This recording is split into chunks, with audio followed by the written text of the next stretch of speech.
rapid travel eMTB like this Cannondale Habit Neo is certainly good for blazing trails.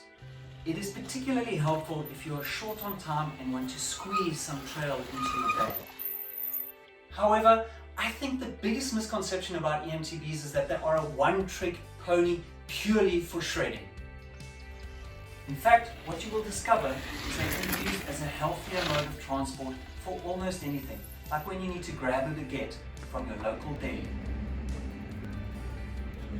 An eMTB like the Habit Neo is also a punchy little work commuter which can get you out of traffic, over the mountain and into the office without working up a sweat or spilling your macchiato. It's also a handy tool when your pooch needs some fresh air.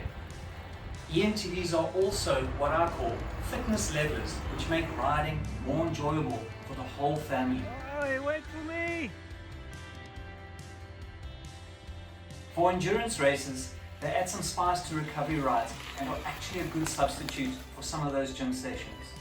The bike also has far more traction and better handling than marathon bikes, and the skills you learn on an eMTB will translate to your marathon bike, making you a better rider.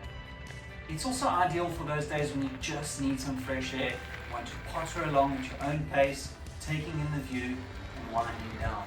Of course, my favorite thing to do is just taking the trails again, again, and again.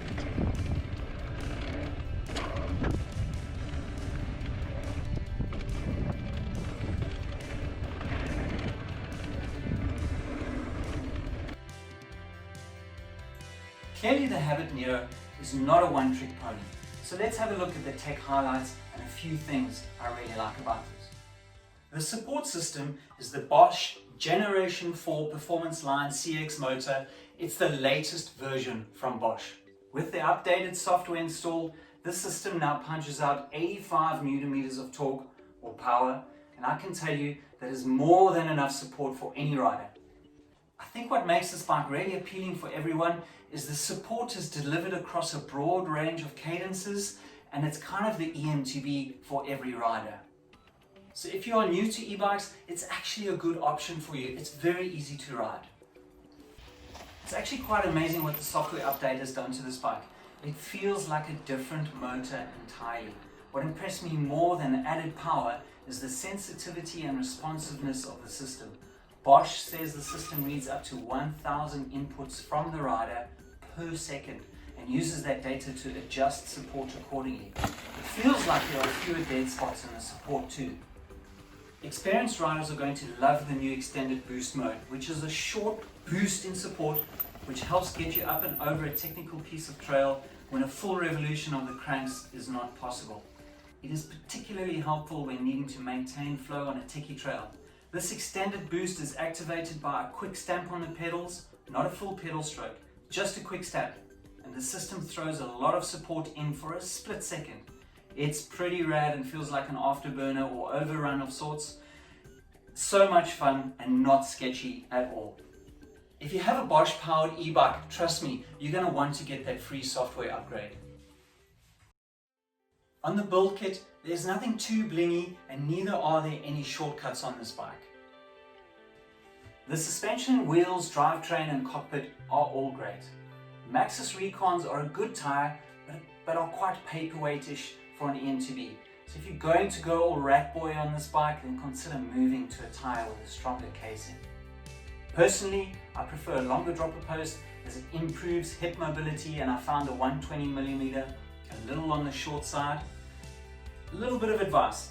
It's great to see a build kit which includes powerful brakes. The Magurus are very strong with good modulation too, but just be careful. Coupled with that 220mm rotor up front, the front brake is super powerful. At 1.74 meter tall, I opted for a size medium, which is a 440 reach. The fit is perfect. If you're in between sizes on an eMTB, you might want to look at erring to the smaller of the two sizes if you're after a playful ride. I found the geometry on the Habit Neo very neutral, 66.5 head angle, 342 BB height, and a nice short C-tube across all the sizes to help you get that saddle down and out of the way. My ride impressions and what you should know if you're buying this bike. The rolling speed is great. In other words, there's very little drag when the system disengages. Interestingly, the extra power from the software upgrade doesn't seem to make too much of an impact, if at all, on the range of the bike.